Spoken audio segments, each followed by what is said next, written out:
I absolutely love a Strike King Thunder Cricket. You know, I have caught so many fish on it and so many big fish that I have a ton of confidence in it.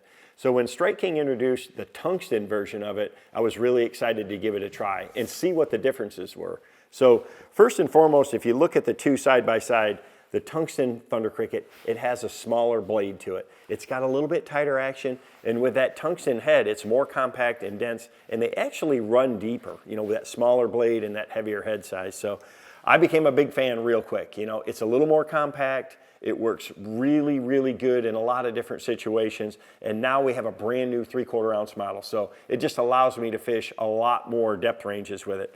I like two different trailers primarily with it. Now there's a lot of things you can put on the back of one. I mean, I used a Menace for a long time, but this new Strike King Scound Bug, an incredible trailer on the back of this Thunder Cricket. And again, I can shorten it to make it a little more compact, you know, in clear water. If I want a more compact package, a little smaller profile, I can bite it down a little bit and put it on there. If I want a full size, a lot of action, just leave it standard just the way it comes out of the package, put it right on your Thunder Cricket. You know, compared to a Menace or a Rage Craw, you know, it's got a narrower profile and it just has a ton of action on the back of your Thunder Cricket.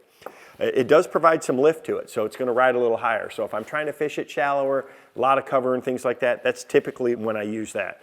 If I want to get this bait down and I'm fishing it more in open water, I love the blade minnow. So the same thing again, the length of that blade minnow is really going to determine the overall profile of the bait. I really like to bite it down, so I'll just take and bite the head off of that and put it on there. And this is one of my favorite combos right here, is the new Sexy Shad with this Carolina Chrome blade minnow on there. It just has a really good look in the water, has a lot of flash, and I've caught a ton of fish. I'll put it all the way up there over that barb. It's real nice and compact, and this really looks like a shad in the water. It's got a lot of flash to it, and again, they come in, you know, a 3/8 ounce, a 1/2 ounce, and a 3/4 ounce size.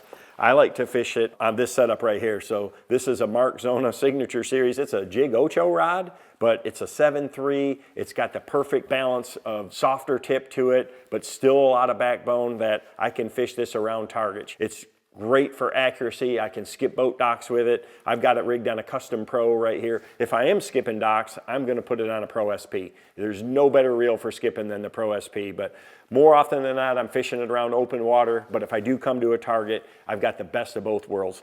20-pound test fluorocarbon, this setup right here with a 7.5 to 1 gear ratio reel on it, just dynamite for the Tungsten Thunder Cricket.